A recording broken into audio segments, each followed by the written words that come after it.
Hello everyone, and welcome to a very special video here. I am joined with the King of Enigma, the undisputed, currently best Enigma player in the world, Noah Clark, doing the back-to-back, winning a limited battle hardened with Enigma, and a constructed PTI Plus event with Enigma. How are you doing, Noah? I'm doing great. Thanks for having me. And I have to say, the limited was a lot less impressive than the constructed event. Did you see my sealed pool? I saw that there was a Mirror Guy. I believe there was also a Restless Coalescence. So Also a Rage Spectre. you were just playing a Blitz deck against draft decks. I think James White wanted me to top 8 that day, and I didn't disappoint him. Awesome. Well, I'm sure you could share a bunch of limited trips with us, but what we're here for today is to talk about all things constructed Enigma. I believe the Warden deck, as you started calling it. So just walk me through kind of the genesis of this deck list. So you were there for the Genesis. I believe it was right when they announced Battlehard Montreal, and they released that there was going to be a constructed event. It was release weekend. I had already kind of decided that I was going to at least try to play Enigma because I was, looking for a new illusionist, drove my head LL. So I made a group chat. It was me, it was you, because we had just been working on a Prism list together for PQ season, which didn't go great for either of us, but I think the deck was still solid. Yeah. And it was Prez or Michael. Anyways, there was the three of us in a group chat, and I named the group chat Sacred Art Day One LL Points on Enigma because that was the point. As I wanted to build a list for Montreal release weekend. Yeah. We later also realized that US Nats was 2 weeks later, so you guys would get some use out of it. But basically, as new cards came up and got spoiled and released, commons, majestics, the whole thing, we continued iterating lists and creating them. Mostly me, because again, I was really just focused on this idea of being the first person to get LO points on Enigma. Yeah, Eventually, the group chat. you had to have it done like 2 weeks earlier than anyone else in the group chat. Yeah. Yes, it was very hectic, I'd say. Yeah. And then, of course, that turned into a slightly larger Discord with some other people in it who were also very helpful. And then eventually, my team also decided they really kind of liked Enigma, so they also helped me develop it. Shout out to the Value Vampires, a lot of stuff coming from there. Also, some cards that they gave me that I registered that I really wish I hadn't.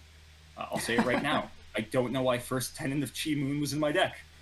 There are just two copies there. They shouldn't be there, but they were there. Hey, Titanium Bauble with Go Again. Great card. Oh yeah, it's fantastic. But yeah, so anyways, and then there were some other people who reached out to me independently because they knew I was working on this list to get feedback, and I took feedback from them. So really, it was just me abusing the trust of a bunch of people to get their thoughts to create a single cohesive Enigma list, which I think nobody minded because they knew it would be released in public before anybody's Nats, because I was prepping for an event that was weeks earlier than anybody else. So, that's kind of how this list came to be. Yeah. So we played through a 7-round battle hardened, and then you had 3 rounds in the top 8, of course. Let's 7-round PQ plus, yeah. So PQ plus, sorry, yes. Yeah.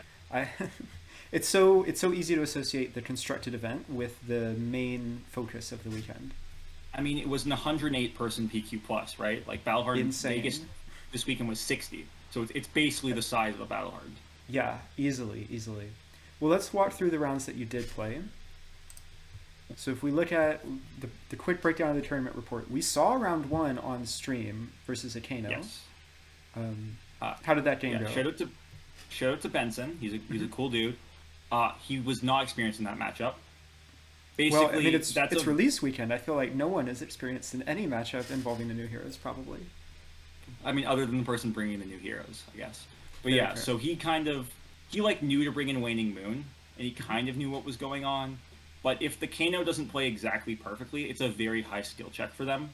So I kind of just, this was a way, and it was me basically abusing the fact that I knew what was more important than he was, and making him go off with wildfires into my oases when they wouldn't actually do damage.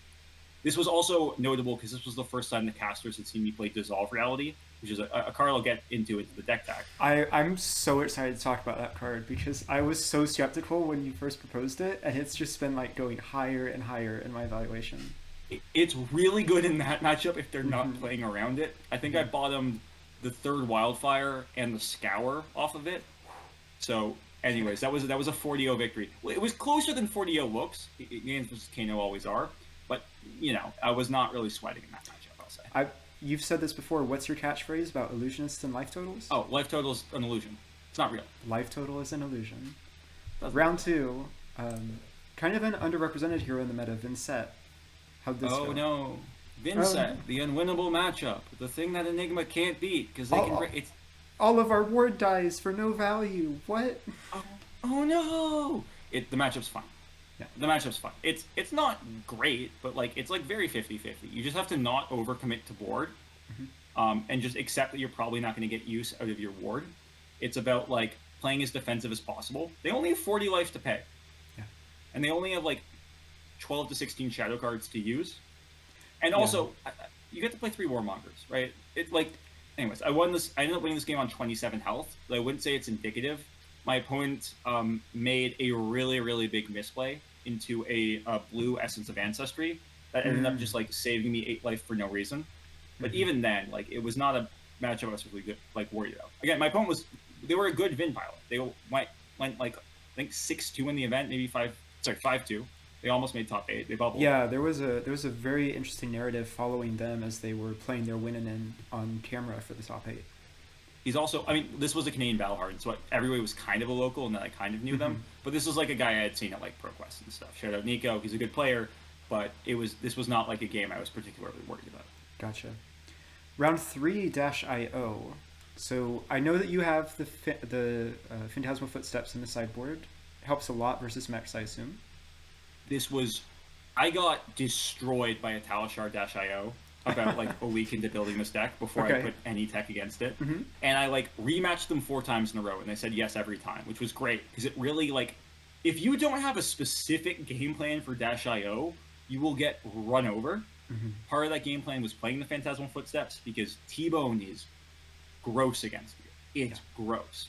But part of it was also acknowledging that like, I just can't let any damage through, like ever, and then eventually I'll fatigue them.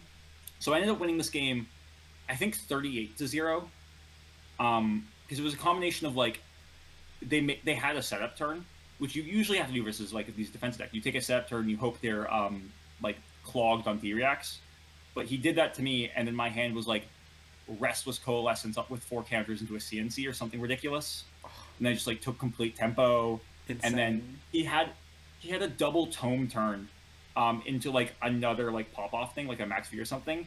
And in response, I had Dense Blue Mist into Traverse for Chi, into Unravel Aggression, into a Hold the Line. There we go. So like I just blocked 24, and I still had a card left. It was disgusting. But wow. yeah, so that matchup ended up going pretty well. Nice. Round 4, I think, is your only loss in Swiss, right? And this is the Katsu you played in the finals. Yes, this is Thomas Zipper. This game was interesting. Basically, I made some like early punts. I like took a line where I'm like, hey, I'll use my Uphold Tradition here because I think I can keep this aura around for another turn and get some value out of it. And then he played a double strike. And I was like, oh, that's really good into me. I can't protect Jack. I lost value here. And then like the way you win that matchup is you set up the manifestations into Restless Coalescence combo, which we saw on coverage, yeah. The issue was the turn, so I have a Spectral Manifestations in Arsenal, and I draw into Restless Coalescence, a Sink Below, and a blue Transcend card, which is nuts. I'm like, oh, this hand's great. I can take damage. Like, as long as it's not like a Dishonor line, I'll just take a bunch of damage. Oh, sorry, and another blue 3 block. I think there was a blue... Because, yeah, the hand was a blue 3 block as the 4th card. Anyways, so I was like, I'll use the blue 3 block. I'll kind of protect my life. I'll go for the combo, Arsenal Sink Below. It'll be great. My opponent goes like, be like water. I'm like, put the 3 block in front, Kadachi, take 2, CNC me. My hand cannot with just cover the CNC. Sink Below, yeah. My hand cannot cover CNC. If I let the CNC through, I don't have a play on my turn. So I had to end up just giving Traverse to get a Chi just so I had a play. Oh. And then from there, I'm 14 to 20 life behind with no tempo.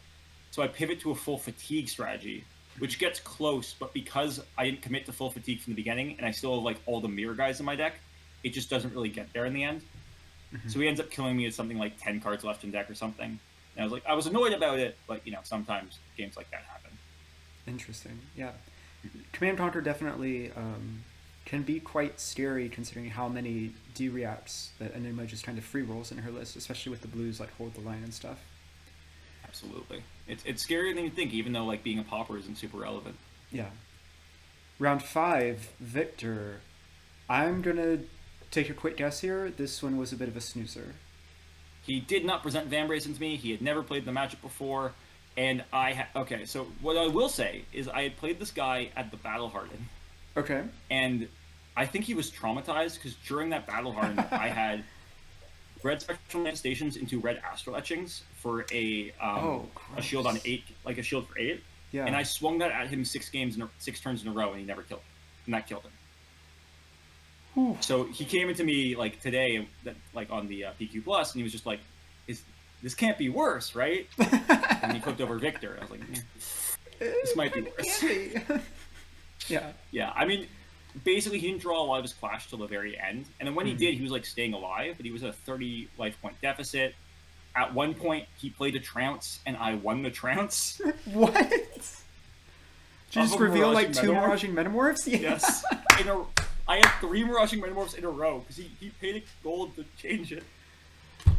Oh my gosh, but that's the game was already over by that point. But it was just like, I just felt bad.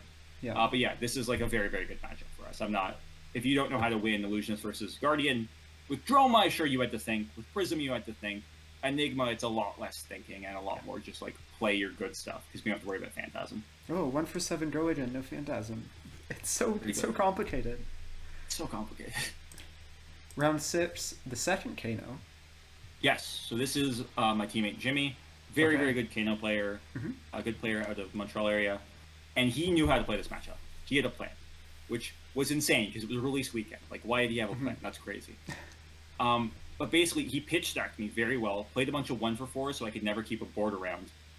And then he played around Dissolve Realities by like arsenaling stuff he didn't mind in the stack, except for the one turn I actually had the Dissolve Reality that messed up his stack.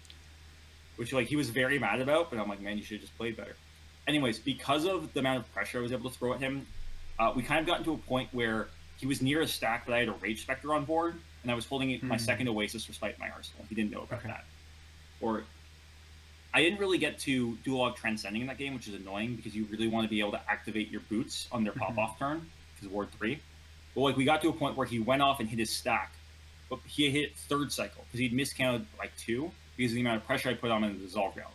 So we're in 3rd cycle, which means he's at 4 life when this is happening, which means I actually like kind of have a chance. So he goes off, and it's double Wildfire, it's blazing, he's like resolved 5 tones. He's cracked 3 epochs, right? Like he's got everything. And so he sends the Wildfire at me while I have the Ward 6 up. So I'm able to just use the Ward 6 to stop it, because I can AB2 the Waning Moon, AB3 the Waning Moon, because it was my turn, I threw first. And he's like, okay, I've cleared the Ward 6, let me throw this Wildfire at you. I'm like, aha, here's my Oasis. And then he ends up doing another like 10 to me off of just the random stuff he flipped, which puts me down to about 15. But he's exhausted everything. I still have stuff left in deck. There's like a minute left. Basically what happened was a combination of my pressure and time pressure kind of like made him miscount a bit. But I that was like fully the closest game I had played basically on the weekend. And it very much could have gone either way. He was a very good Kano player, and I'm sure if he has more practice in the matchup, I don't get that lucky again. Yeah, those skill checks where you fall just on either side of like the "you must be this tall to ride" line are always make for really interesting games. It's a shame that one wasn't on camera because it sounds really cool. Sure. I mean, a lot of it was just him going like thinking super hard, and these things you're like, am I dead yet? That's every Kano game. It's every Kano game. Round 7. Go ahead. I was gonna wait for you to intro me in, but I guess I'm doing it myself now. Round 7 was versus Daniel Dresinger on New. I also played him in top 4. This one was on camera.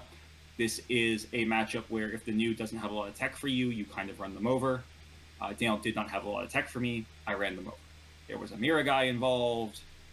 There was Command and Conquerors involved. Just like a very standard, the New can't actually get to me, and I'm not really in danger of fatiguing because all my Mira guys are still left in deck. I will kill you. Kind of thing. It was a pretty rough game, it seems like. Top 8. The purple Discord grudge match of the century. So this was you playing against Basil Bloomer, aka Inertia's Prism, Awakener of Soul. I think, the devs have commented this tends to be a 90-90 even in their internal testing. So walk me through what happened in this particular game. Well, first there was a 45-minute dinner break before top eight, as well as Yeah. they had to resleeve their entire deck. So I had plenty of time to kind of think about this, and we had both been on coverage, and they released both our deck lists. So it was kind of Hmm. open. I believe I took their deck list, sent it to our group chat / Discord, and said, "What is going on here? What Hmm. the heck is this? What do I do?" Because they were on so much dominate, and their list was very much Herald Aggression, which is not something I had practiced against. In my Hmm. experience, Prisms usually try and go Vestige, Combo, Spectra into you, and that's when they have the best chance. But based on their list, I had to make the assumption that they were trying to be Rapture aggro into me, an assumption that ended up being correct. Hmm. So I like just kind of sideboarded in all my D-Rex, and then just like I will play very fatigue until I get a board, and then just kind of like grind them down, which ended up being what happened. If you watched, there was like I blocked up pretty much every turn except for one, where I let them hit me, and they only had one soul, so it ended up being like a Bologna or something, and then a Cardin Soul, and then I came back with manifestations into us Restless Coalescence, Hmm. and I just kind of rode that to victory because that's defense and offense. Things got like looked a little dicey when Inertia was able, or Basil was able to go off with a Crack Halo Erudition into Herald of Erudition turn. Yeah. Unfortunately for them, I had Hold the Line into Sacred Arts into Unravel Aggression when they played their Angelic Wrath, which meant I covered that entire turn for about 2 cards, flowed to Prevention, and ended up with 3 Spectral Shields with counters afterwards, which is kind of just an unrecoverable position for Prism, especially after they cracked Halo. Generally speaking, that's kind of what happens when Prism tries to play Rapture aggro into you. You can just defend and like not let things hit, and it's very hard for them to get through. Vestige combo is a little more tricky, but I still think it's very playable and probably very good for Enigma. But it's a different kind of game. Gotcha. In the top four, you mentioned there was a rematch versus New. It went slightly better for him. I Slightly. took like 4 more damage. Hmm. He popped 2 Still, Miragings. yeah, yeah, yeah. There were token copies of Haze Bending in this game, right? There That's was a token copy of Haze Bending and a token copy of Mirror Guy. yeah, it's pretty scary. At one point, he threw a Prognosis for 9 at me, and I looked at my hand and I let it hit because it did not matter. And then the finals, the rematch, the one that was scary because this is who you lost to in the Swiss versus Tatsu. So we saw this on coverage. There were some crazy things that happened in this game. Oh, this one was fun. This game was very much back and forth, kind of like keep pace with them, Icelander, Bullander style for a bit until I kind of drew my hand. I drew like the Restless Manifestation combo hand. I said, this is good enough. I'll take what you throw at me. And it ended up being a full Bonds line. But crucially, it was a Bonds line that didn't have Surging and it didn't have Dishonor. So the on hits were just damage. And I was very much, okay, I'll take this. I'll go 24. I'll come back with like my combo, the thing that I know beats you, and then I never took another piece of damage for the rest of that game because I had that kind of ward state and that access to defensive cards that I could then convert to protect that ward state. Yeah. Really, that's kind of how it works. Is like you just kind of walk them down until either the pivot. A lot of times the pivot's a mirror guy, Hmm. especially in that matchup. But I like the restless more because, especially because my opponent didn't bring Van Braces in, I knew that Shield would cover Kodachis because Yeah. Kodachis are very, very annoying to deal with. Yeah, I think I used a Uphold Tradition super early that game on like the first Coalescence I drew just to kind of push that early because it's just very good math. You just want to keep pace with them in the late game. That was also a game where I forced them to block with Mask of the Pouncing Lynx. Hmm. And if Katsu ever has to block with Mask of the Pouncing Lynx, the game's just over, right? They just don't have damage. You mean two value out of your equipment isn't enough? Not for Ninja. Illusionist has been doing that for years. In the arm slot. Only in the arm slot. Only in That's the a arm curse slot. slot. All right, so that's kind of what happened in the tournament. Let's talk about the deck itself. So if we pull this up, I believe we should be able to see the 80 that you played. Mm-hmm. So this is a Cosmo list. I know there's been a little bit of discussion about Iris of Reality and Reality Refractor. Neither of those in this 80. Cosmo just too broken with free Spectral Shield attacks, or what? Yes, Cosmo is very, very good. It's very funny because before Montreal, my teammate Max went on Push the Point to talk about their Enigma list. And Max he told me, he's like, hey, am I allowed to post a Cosmo list? And I said, no. You have to show them an Iris list, and you have to show them a Reality Refractor list. We can't let any version of a Cosmo list leak. So I apologize to the public about that. But Cosmo is very, very good. Not being able to attack with Spectra is like obviously a big issue. It's something you have to think about when deck constructing. But being able to swing Tunic for like 8 on a Mira Guy or 4 on a Waxing Vengeance or any number on a Restless Coalescence, it's very, very good. And the free swing for like 4 or 2 or 3 on the Spectral Shield is such a powerful play on a 0 card hand. I think this weapon is a fair original Luminaris, Okay. and I think it's very neat how they printed it in such a way that it doesn't break Spectra and make wanting to play 12 Spectra the base of every Illusionist deck.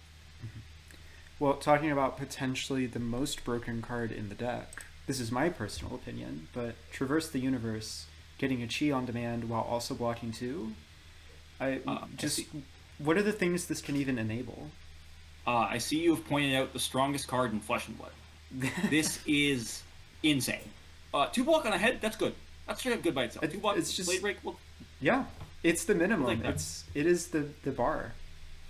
But in this deck, the things you can do with Chi, so we're not exactly dealing 50, we're not Zen here, but you can plug it into a Mirror Guy for an instant pivot turn, which is great. You can use it just to find a blue sometimes, which is great. Against full fatigue matchups, you'll usually use your Traverse to find a Chi, pitch the Chi to Unravel Aggression, turn that into 0 for 5, and then use that to activate the boots, which is worth like 12 defense by itself. I don't know, I haven't done the math exactly, but maybe around those. Just having access to an extra blue is nuts. Being able to the floor on this, and I think you saw this during finals, is you block with it, you find the Chi, you pitch the Chi, make a shield, use that to turn on boots, and that's 6. That is 6 covered off of an equipment block. Yeah. Which is crazy. Again, Mirror Guy is usually like the big thing you're doing with this, and that's insane by itself. But no, this headpiece is nuts, and it makes the deck very, very powerful. I was testing versions of this deck before this was spoiled with like Balance of Justice. And I was like, man, this deck is pretty cool, but I have to pitch stack the Mirror Guy, and you kind of got to play for a longer game. You got to like do all this stuff. And then they spoiled this headpiece. I was like, oh, I don't have to try. Just give it to me. So you mentioned a couple of times there, turning on Meridian Pathway. So this equipment that's in the boot slot obviously has 2 abilities. Pitching a Chi, giving it Ward 3, which last time I checked, there's like 2 other classes in the game that have 3 block in their foot slot, and it's Brute and Guardian. So it's very unique for Illusions to have that. And then instant pay 3 Chi, you can play auras as though they were instants this turn. Now, I feel like that second ability, you don't have a lot of targets in it. There's Haze Bending, there's Rage Spectre, there's some Essence of Ancestry bodies, I think, Mines, and that's about it. So what's the ratio of using that ability versus just warding 3? Well, Rhea, I think you're forgetting a very important card, spoiled by a very important content creator. There's also a 10,000-year reunion you can use these boots on. What card would that... Oh my gosh, you're a genius. No, 10k with Go Again. Go Again. 2 card 20. A little serious discussion on these boots. 1, the Ward 3 comes up in a lot of matchups you present these in. Sometimes I wish it was Blade 3 when I see a Murkmire Grapple 11 Azalea. But, you know, we can't always get what we want. And the Ward 3 is very good in Decano, obviously. In terms of the instant ability, it's pretty much... I usually only use it for 10k combos, which comes up more than you'd think. It's especially because when you can use the headpiece to search the Chi to activate that. In the matches where that's good, the boots are like very, very good for that. But generally speaking, this is going to be a Ward 3 foot piece a lot of the time, which is still very powerful. That's still really good. It's like... It's half of the largest fridge that Illusionist has ever had on one equipment suite, which is insane. Yep. Fienda Spring Tunic, I think there's nothing really exciting there. This is the best Tunic deck in the game. This deck uses Tunic in, like... It reminds me of Oldhim with Chronoseeds. There's always something to do with the Tunic. Even if it's just swing with an aura, if it's just... Like, it's insane. It's such a good card in this deck, which makes me mad, because I hate this card, like, is in this deck and is so omnipresent in every deck. Hate it so much. So good. Hashtag retire Tunic to LO format. I won't go on that rant. Kind of your standard arm piece, Uphold Tradition. I feel like this is just kind of stock in all Enigma lists. Is there a specific target you're trying to use this on, or is it just any value to give your board Go Again, or... So the two big use cases for this are using it on a spectral shield you're attacking with, and then moving the counter from the spectral shield to a restless coalescence, which basically takes the counter and gives you like 3 value out of it. So it turns into like a 1 for 3, 1 for 4, maybe more if the shield also attacks.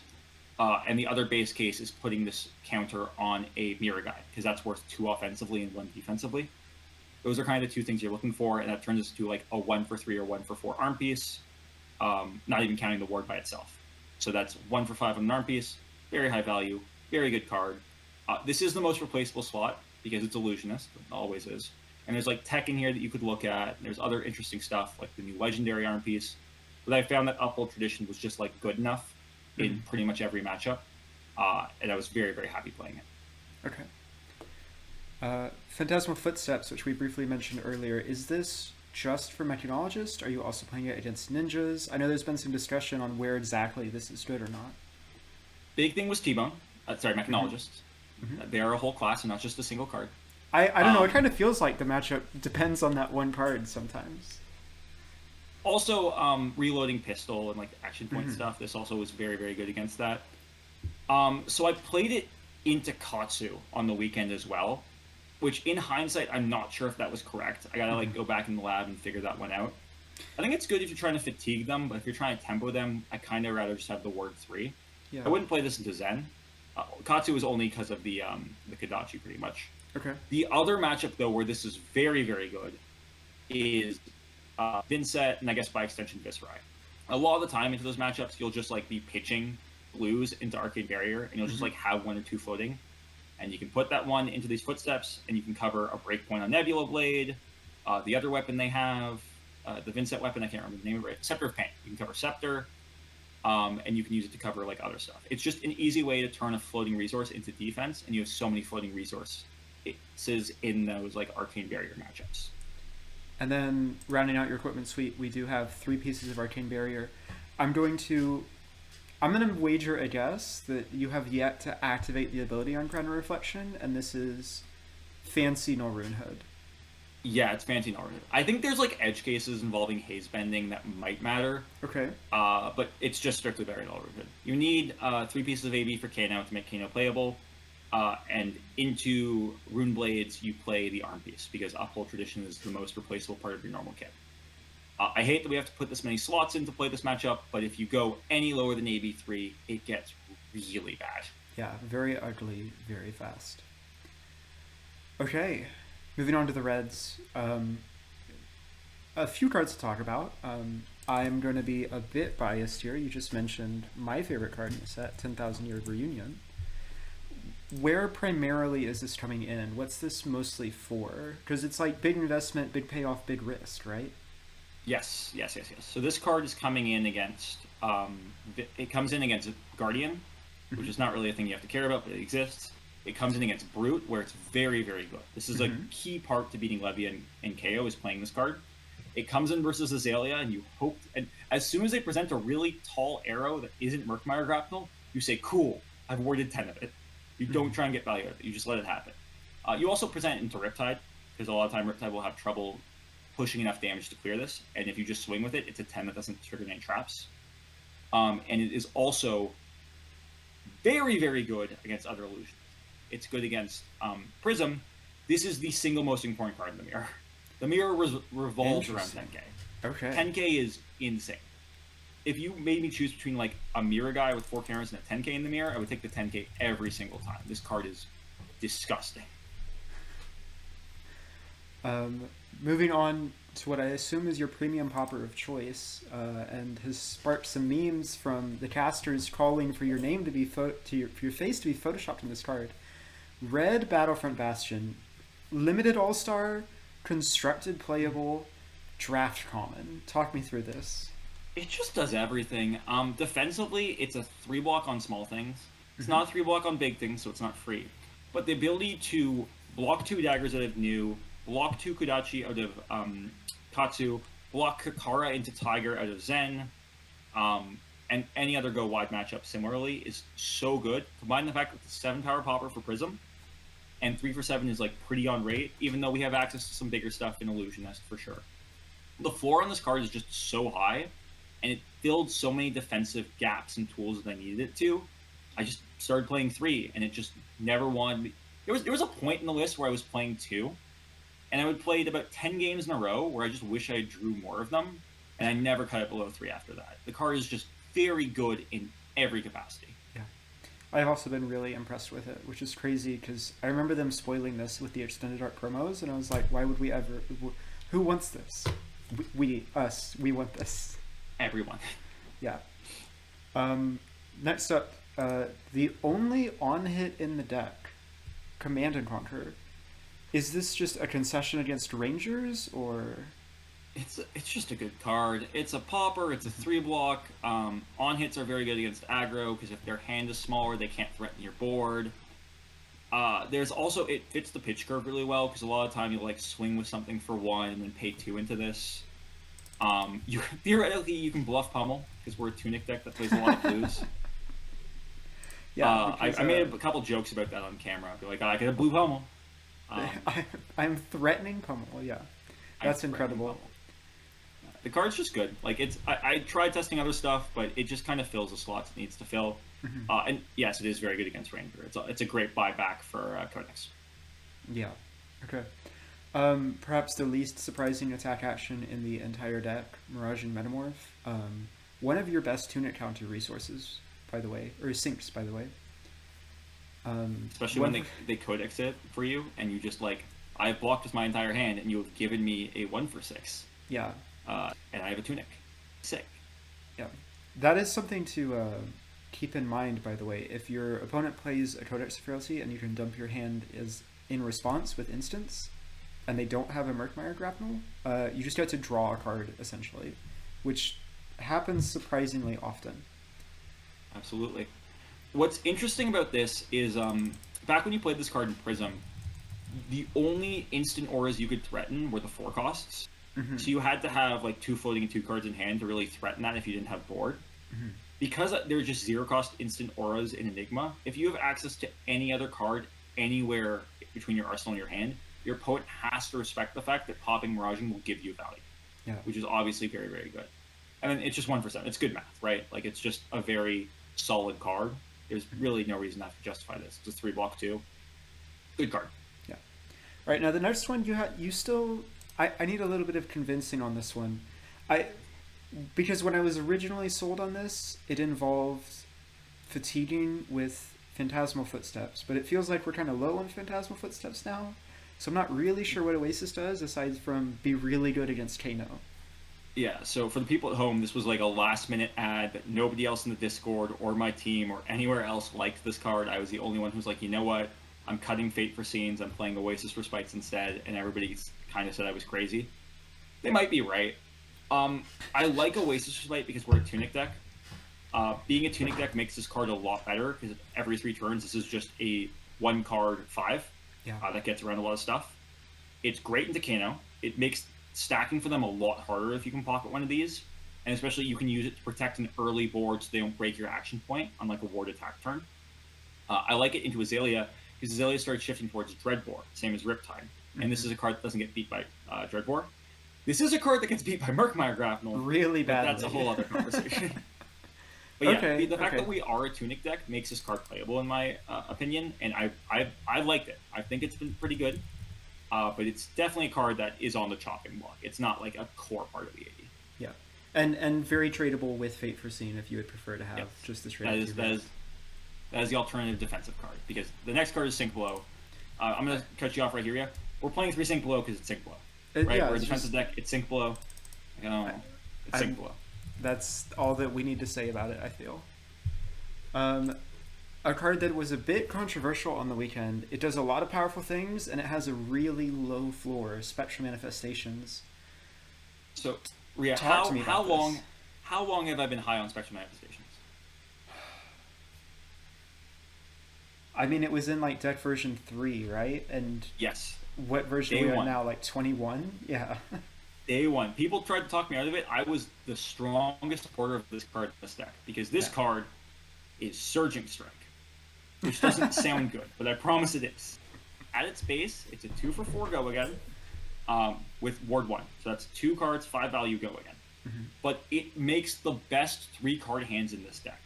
Yeah, Spectral that's true. Manifestations off of a blue into Miraging Metamorph, off of a blue and a Tunic counter into CNC, off of a blue into Restless Coalescence. Those are all ridiculously powerful 3-card hands that are enabled by this card.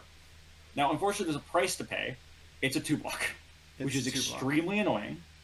Red 2-blocks are not good.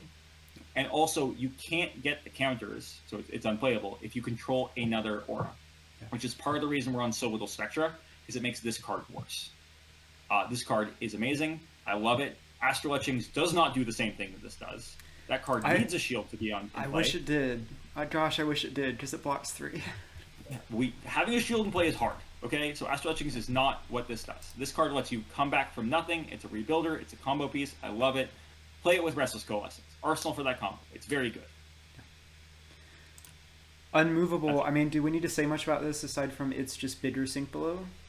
It used to be 3. Now it's a 2 because 3 is too much. It's good in the matchups. It's good. We have a lot of blues. Yeah. It's unmovable. We like to block. It does not move. And then the last red in the list, Waxing Spectre, one of your premier or easy to access go again ward threats, right? Yes, this is just like a bread and butter Enigma card. It's like the only really good draft card that's translatable in terms of the commons and rares. It's just good enough offensively and defensively. 4+3 is 7, 2-card 7, but it's a 2-card 7 with synergy and go again. So the math is good on it. It's just good into everything. You like it more in matchups where the Ward 3 can really be taken advantage of, like Kano or KO. When it's you're facing Kadachi or Tigers, it's a little harder. But the card's just good on rate and kind of the baseline. Okay. Moving into the yellows, there's just 2 of them. One of them is obvious. One of them is the spiciest, best tech I've seen in so long. Okay, Dissolve Reality looks so bad at a glance, and this card just does so much. I can't remember. I don't think I came up with this originally. I can't remember if it was somebody from our group chat, or it might have been somebody on Value Vampires who brought it up to me first. But I think it was a Value Vampires guy. It might have been Max Dykeman. And it just I started testing it as a 2 of, and then as a 3 of, and there was a brief time in the list where it was a 2 of, and I had that's all you guys a 2 of as well, kind of.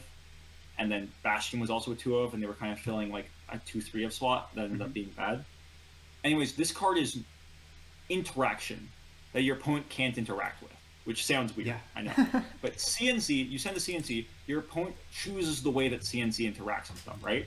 They can say, I will give you armor, I will give you my hand, or I'll let the arsenal go. This says, no, you don't get an arsenal. And if I don't have an arsenal, I get a ponder as well, which means it's card neutral. Yeah. And often, there are a lot of decks in the game right now that don't get good use out of ponders, especially when their turn is crippled like this. Which means a lot of time, I dissolve reality people, and they just had 2 cards in hand at the end of their turn anyways. So the ponder didn't do anything. Right? So it was just a 0 for 1, just took a card from them. This card's great into any deck that needs to set up. That's Ninja, that's Runeblade, it's so good against Ranger for obvious reasons, although giving them a ponder is a little hard. It's great against New Horizons Riptide because sometimes you just take 2 cards, which is hilarious. And it's so good against Kano. It is disgusting against Kano. Also, it blocks 3 for some reason. I don't know why. I will say the other matchup that's not obvious where this is really excellent is Max. They really like to Arsenal Nitromechanoid and try to sit on it. And you can usually smell it out. You can see the card that's been in Arsenal for a few turns and say, I think I'm going to dissolve that. I think that's a Construct Nitromechanoid. And you're usually right. No, this card is so good. Okay. So good. I highly encourage people, if you're watching and you haven't given Dissolve Reality a try yet, seriously, try it. The other yellow card in the deck, probably one of the least surprising, Restless Coalescence, or CATS, as it's kind of colloquially become referred to as. What a ridiculous card. Just the closest thing to an engine the deck has, right? Card good. Card's so good. Yeah. I've heard people say that Manifestations of Mirror Guy is the best card in this deck, and I would argue this card's just as good. They both need setup in different ways, but even if you can get 2 counters on this, it's so much value and it enables so much of your deck. Obviously, the ideal is to do it with the Spectral Manifestations combo. There's a lot of other stuff you can do with this, and it's a great Uphold Tradition target. Fantastic Uphold target, yeah. Yeah, not much to fight you on there. That's all of the non-blues. Now we're going to spend almost just as much time talking about blues, although we will. I'm going to cheat a We little can trim bit. it down a bit, I think. Yeah, we Yeah. can lump all of the transcend cards together, I feel. So we're just going to show drop in the ocean on the screen here. I mean, like, we're just playing these to have chi in the deck, more or less, right? Like, the effects are Yeah. quite minor. If I could play just all homage to ancestry, homage to ancestors, I probably would. I wish I could do that. Yeah. So with Enigma, you want your transcend cards to be playable on your opponent's turn because that's a lot of time you want them to combo with blue D-Reacts and blue instants. You just want them to be able to be played at all times. So Grains is very much not good, and Pathwell Travel is very much not good because they're not flexible in that way. So Drop is like the worst one because it's the least flexible, but it's it's a -1 sometimes, which is very helpful, and you can use it on your own stuff in a pinch, which isn't that bad. So it's the most flexible of the inflexible ones. You just she is very good in this deck, whether it's turning it into Mirror Guy, getting it back with Traverse, or just making like the hero power shields are very, very good. So Transcending is just good. 7 felt like the right slot. 7th being Sacred Art, Immortal Lunar Shrine, which of course is a very good card that requires some setup, but when it goes off, it can completely swing a matchup. Having that many shields with counters on it is insane.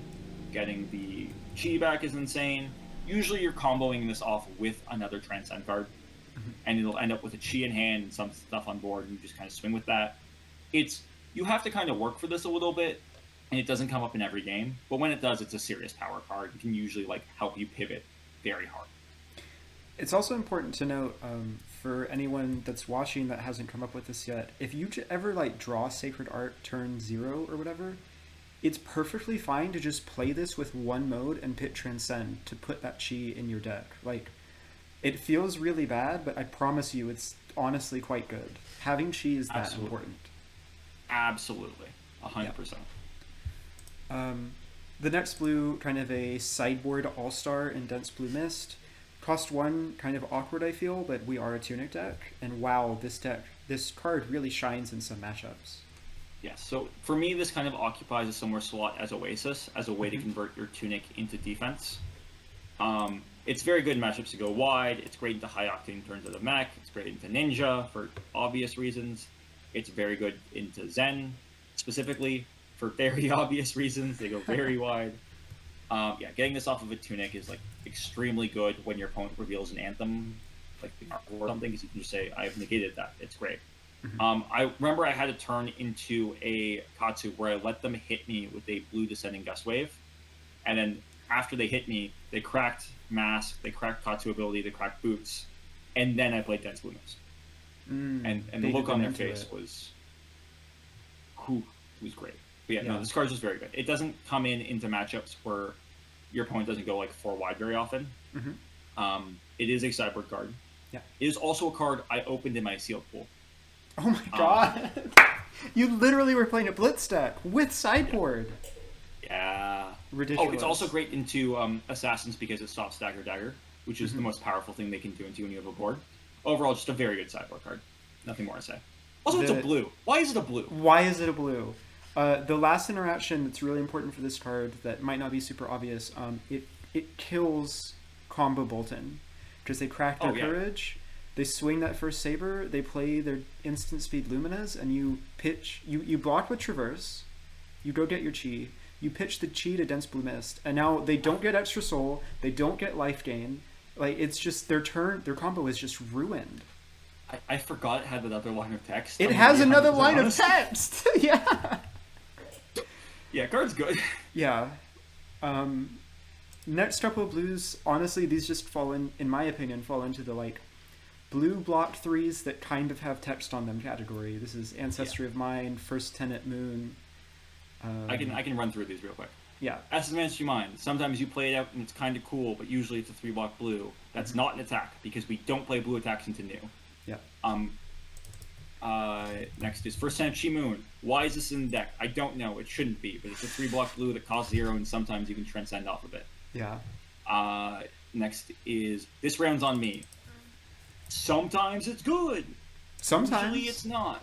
It's a proactive card you can play on your turn to help you transcend, and sometimes the draw is good, and sometimes the effect's good. It's very conditional, kind of hard to tell, but it's also a blue block 3, so that's really cool. I don't know. Warmonger's Diplomacy. I don't know if you've watched coverage back, by the way, but in your final stream versus the Katsu, there was one point where you played a Trong, and Katsu drew, and it was a double strike that now attacked for 0/0, and just you could see on his face the look of like, oh my god, I literally didn't get anything from this Trom. Sometimes Trom does that. Sometimes Trom does bad things to you. It's kind of look at the draw. Also, you can play off Tunic, which is nice. Warmongers. It's Warmongers. It's really good into Azalea. It's really good into Runeblade. Just play it. It's a blue 3 block that costs 0 and helps you transcend. Yeah. It is very free to play in this deck. Always pick War. Never pick Peace. I see some Enigma's time pick Peace. You can play Instance under War. Okay? There are no non-attack actions in this deck that you really care to play it. So just pick War. Very good. Good card. And then I guess next would be Hazebending, which is an interesting card to talk about. Gosh, the Spectra has been so controversial in private, at least. I know that a lot of people are still trying to put 6 of them into Enigma lists, and I think it's almost objectively wrong at this point, which is crazy that they made an illusionist that doesn't want to play Spectra. Shimmers is not actually a good card. It looks like it's a good card, but it's kind of a trap. It's very much a tempo loss to play it. All Spectra is an anti-combo with Spectral Manifestations and with Rage Spectre, which is a card we'll look at later, which are both very good cards. It's very slow. It blocks for 2. It doesn't do enough. You think it does enough, and then you play it, and once I took it out of the deck, which took a while, you guys were, Rhea, you personally were very, very confused by me cutting Shimmers when I did. I liked the Spectra, because I was one of the people that was low on Spectral Manifestations. Yes. Yeah. That's fair. But it turns out that the card just makes your deck worse by playing it. I will concede at this point that, like, yes, I understand why it's cut. It pains me, but it makes sense. Hazebending, on the other hand, there's a 2 of here. I want to cut it, but it's just good enough in some matchups where, like, you want the extra shields floating around, especially in Decano. It's so good in Decano that I felt like it deserved to be a 2 of as a sideboard card. And that's kind of where it is. Okay. The most ridiculous defense reaction in the deck, in my opinion, is Hold the Line. It just lines up so well against the meta. Just blue 0 for 5, enable Transcend. Yeah, no, card's nuts. Card's disgusting. We don't have to talk about it. It's just, in the matchups where they draw 2, it's great. In the matchups where they don't draw 2, a blue 0 for 2 direct is good enough, because it enables Transcend. Surprisingly good enough, yeah. Yeah. Card's just really good. Nothing to talk about. Do we even need to mention B-Strike either? This is the Codex of Frailty of Part the Mistveil. Every Misted hero forever will play 3 of these. Yeah, card's disgusting. Side them out versus new, because that's the one way they can actually win the matchup. Side them out versus Get this out new. of here. Yeah. Don't play it into new, or else you will lose. But card's very good. Often you'll do a common play is pitch a blue to it, while it's on the stack, play a Transcend card, pitch the Transcend card, make a shield, come in for, if you don't have an arsenal, 1 for 3, go again, draw a card. If you do have an arsenal, 1 for 5, go again, and then swing the shield after. And it's just like such a powerful play. So it's a good extender. Great extender, yeah. Good to start to transcend. Good to end. Just a blue 1 for 5. So here is the other card that's in contention for the most powerful card in the deck. Sorry. Yes. There's 3: Traverse, Restless Coalescence, and Manifestation of Mirror Drive. Why is this a blue?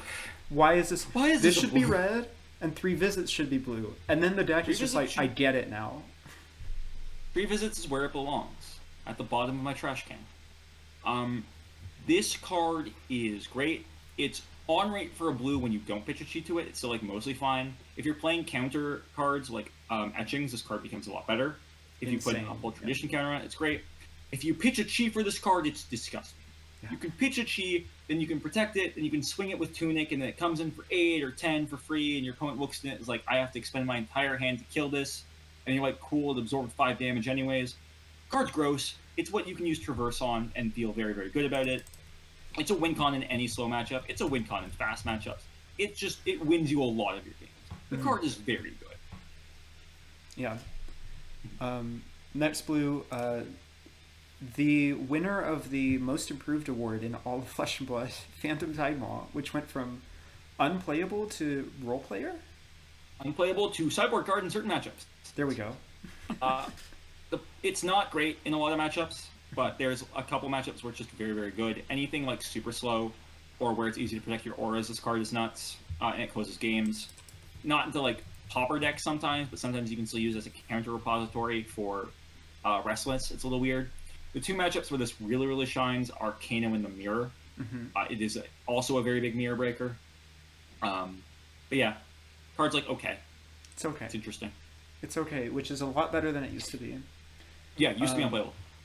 Much better than okay. Rage Spectre might be my favorite aura in the deck because it's a blue 3 for 7. Yes, this card was also great in sealed. In constructed, it's still very good. It's a 3 for 7 on rate in blue. Playing it is your base bread and butter second stack finisher. It's a card you will play in your second cycle because you pitch it all the time. It blocks 3, and it's just going to be a 2 for 7, and you can protect it for a bit. It doesn't trigger any Riptide traps, so it's very important in that matchup. This is like your bread and butter card. This is your basic blue. It's in every matchup. You're never unhappy to see it. It is not good with haze bending, which is a thing to keep in mind. Yeah. Terrible hazing. The other cool thing, though, is because it makes an action point. If you can play it as an instant, you get 2 action points. Why would that ever be relevant? It beats the Arclight Sentinel loop. Yeah. So you have a built-in way to beat the Arclight Sentinel loop in your 80 without any other sideboard cards. Built-in, which is huge, yeah. Very big. So, when you see one of these versus Prism, arsenal it in case they ALS you. 2 cards left. Unravel Aggression is a 1 of in your list. I feel like just go back and listen to what we said about Unmovable. That's Unravel Aggression, but you can also traverse for it. I do want to talk about this because people think... A lot of people think it should be a 3 of. It's not. Actually, I had a teammate convinced me to play 0 of it for a while. Okay. This card's not actually as good as it seems, because often you just want to play a 3 block instead. But then, I kind of played a couple games with it, and I realized having it as a 1 of was really good because, you could line up traverse with it in the matchups where you fatigue people, and I kind of had the slot, and I'm very happy with it as a 1 of. It kind of makes sense with a 2 unmovable 1 of this split or a 2 Oasis 1 of this split kind of thing. Just wanted that extra defensive card that can convert a no block into block. But the card is not a 3 of, and people think it's amazing or Soul Shield. It's only Soul Shield 20% of the time. The other 80% of the time, it's blue unmovable, which is not great. Gotcha. And then the last card in the deck, the Secret Mirror Breaker, Ripple Away. Oh, this time. Yes, Ripple Away. So don't play this into new. It is an attack. Yeah. But it's good into the Mirror for manifestations and other stuff. It's good into Azalea because of Codex and the Laces and Ponders. It's good into any deck that creates agility tokens. It blocks 3, it swings 2, and you play it as a 2 for 4 and then you can transcend. I just needed more 3-block blues, and this is a really good one. If new wasn't a deck, I would play 3. But because it is, and I want to present 0 blue attacks as new, I only play 2. Yeah, Card makes good. sense to me. Yeah. And that's the whole list. We start through all 80 cards. And now you obviously know exactly what to do with them. But just in case you want to know which of these cards we're playing against heroes and what exactly we're doing, I mean, we should probably start with the boogeyman of the format. So what are we doing versus Zen? Dodging. Oh my god, we're dodging. Okay. I will say right now, this is not a good matchup. There's play to it, and it's playable, and you can get lucky, and you can do well. But this is in the similar space that Jerome I was. I think Zen is very, very good right now. I didn't realize... I kind of knew how good he was going to be going into Montreal, but I assumed nobody would be on him because of card availability, and people hadn't kind of refined lists yet. This is a matchup where your wide disruption is very good. Dense Blue Mist and this friends on me. This is a matchup where your on hits are very, very good. CNCs. It's a matchup where Dissolve Reality is very, very good. If you can make them block with a Traverse and then Dissolve Reality them, that's very, very good. You really want your Dissolve Realities to line up with your... Sorry, not your Dissolve Realities. You want your Dense Blue Mist to line up with your Tunic. Stop them that way. You want to play around Shuko. Shuko is the most important thing. You're never protecting a board, but you do want your board to get value defensively, and sometimes you have to block the Shuko hit to make sure that your wards soak up the next hit. Again, this isn't a great matchup, but I think there's stuff you can do to tech it a little better, and it's definitely a matchup I'm going to work on if I want to bring this to Nats. But this is something to keep in mind, is you want to try and avoid Zen if you can. Okay. We already talked about the other ninja in the meta a little bit. This is primarily fatigue if you need to, but spectral manifestations into cats is just the plan, right? Yeah, like this is a fine matchup. This one's better because they need to hit to do things, and you're very good at letting them not hit. Okay. We kind of heard your opinions on new, which I think was just generally referred to assassin right now, Yeah, but it seems quite good for Enigma. they can never kill you. They can sometimes fatigue you. You've got to play smart and like not let them banish stuff sometimes, and you have to have plans for Dagger, which is what the Bastion and the Dense Blue Mist are for. Mm-hmm. But generally speaking, you are favored in this matchup, and just like don't be dumb. There was like recently a very interesting show match. I haven't gotten to review myself, but Samir played Pierre, I Mm-hmm. believe, and that was like a reasonable set of like what can happen that would let New win. So Yeah. that's worth reviewing for people out there who want to learn more about this matchup.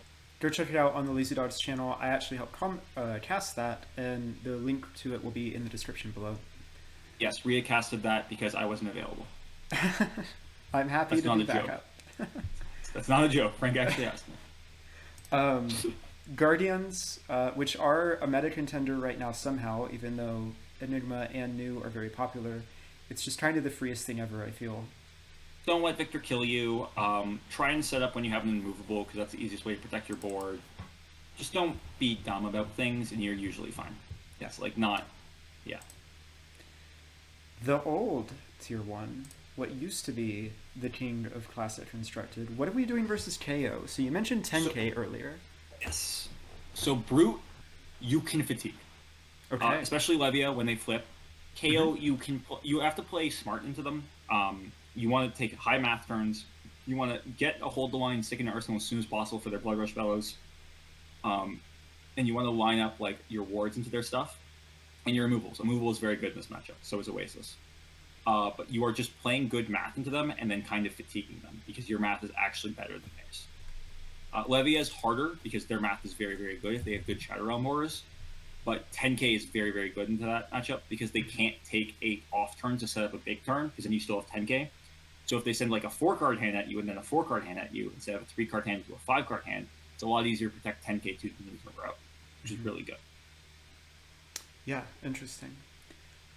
We talked about this as kind of a skill gap already, but Kano, I know that there's some pitch stacking involved when this goes poorly, and there's a lot of tempo when this goes well for Enigma, I think.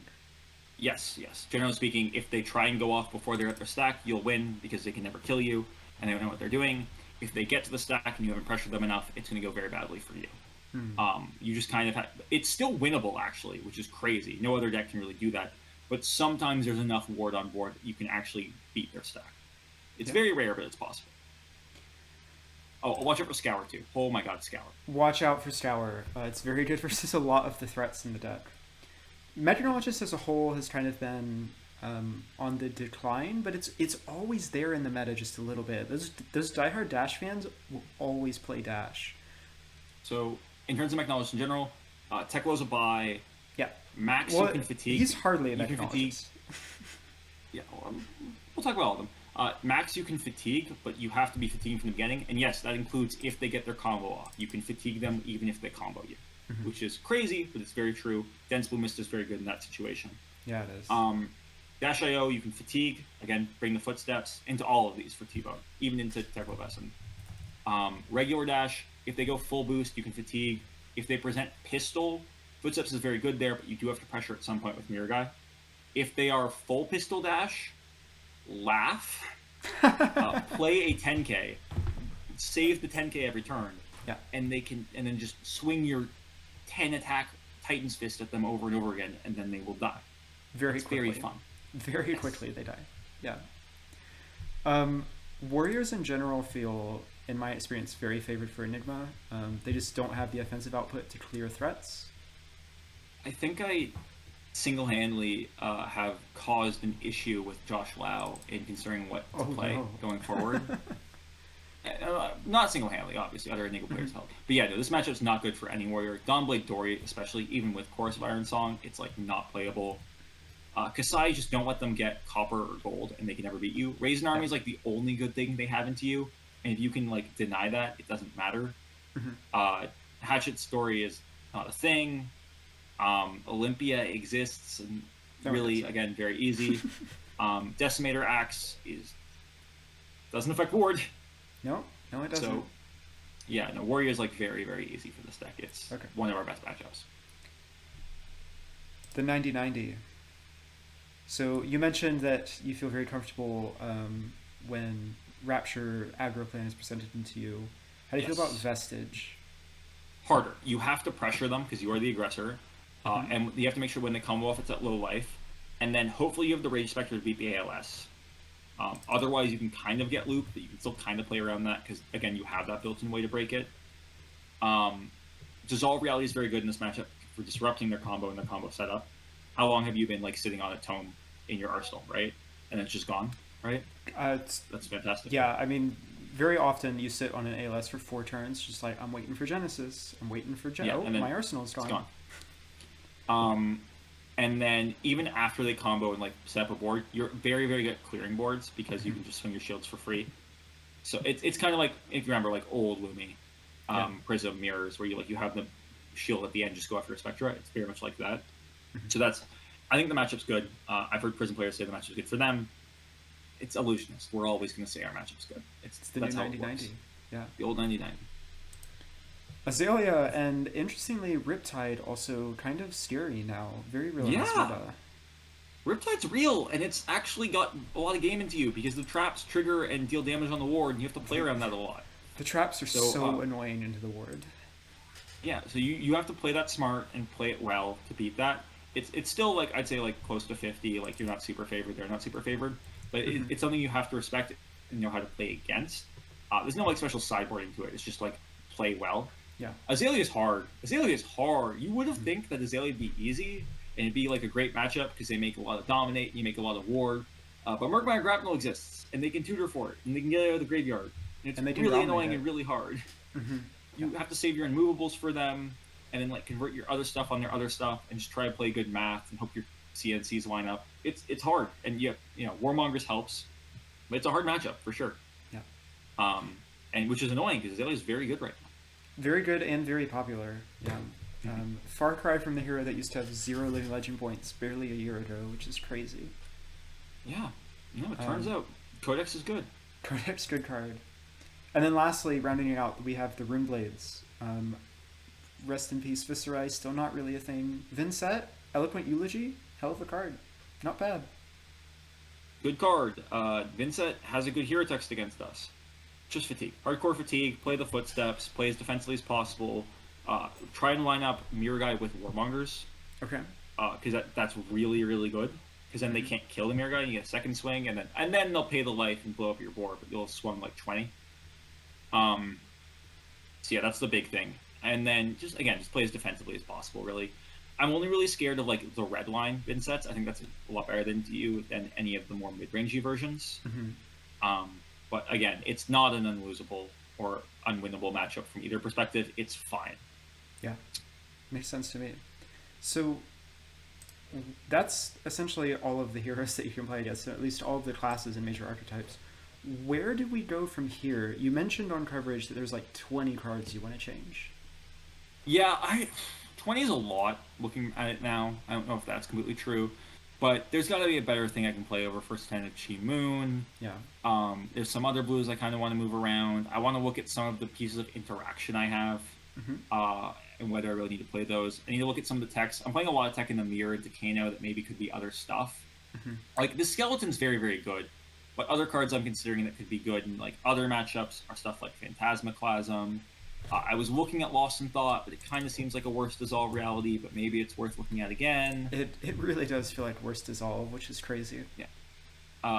Some other like on hits into Ninja, like Amnesia or the Weakest Link or something are interesting. I know I made a joke, but I kind of want to look at Blue Pummel. I don't think it's going to be good, but we have to take a look. Okay. Interesting.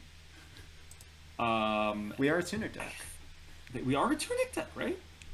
And I think that pretty much covers everything I wanted to look at from that point. I don't think there's any other cool techs that I'm allowed to talk about because, you guys are bringing Enigma to US Nats this weekend. And you might have secret spicy techs of your own. 4 days, yeah, which is crazy. Yeah. I'm so Good luck with scared. that. Thank you. Well, that is the Enigma breakdown. We talked about what the tournament looked like that got Noah there, his deck list, how he's playing against different heroes and what he's looking at changing. If you're not an Enigma master by now, I don't know where we went wrong. Do you have any Just need last 250 words? games on Talishar. Just 250 games on Talishar. 250 Small games. order. That's like an afternoon of work, right? Yes. Well, anything you want to say before we take off, Noah? Thank you for coming, by the way.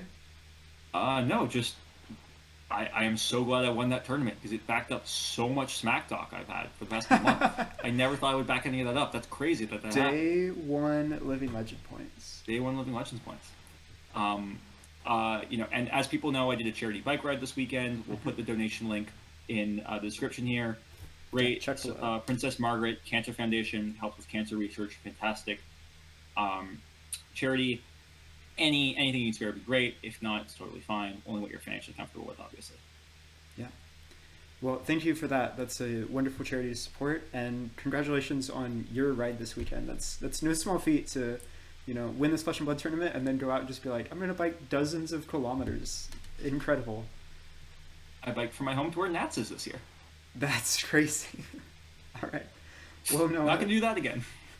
I'll drive next time. That makes sense. Well, thank you for coming on. I'm sure that we'll catch you later, and I'm sure that we'll be back to talk about my experience with Enigma at U.S. Nationals in just over a week at this point. I'm sure we'll go almost as well. Yeah, hopefully so. Thank you for watching. We'll catch you later.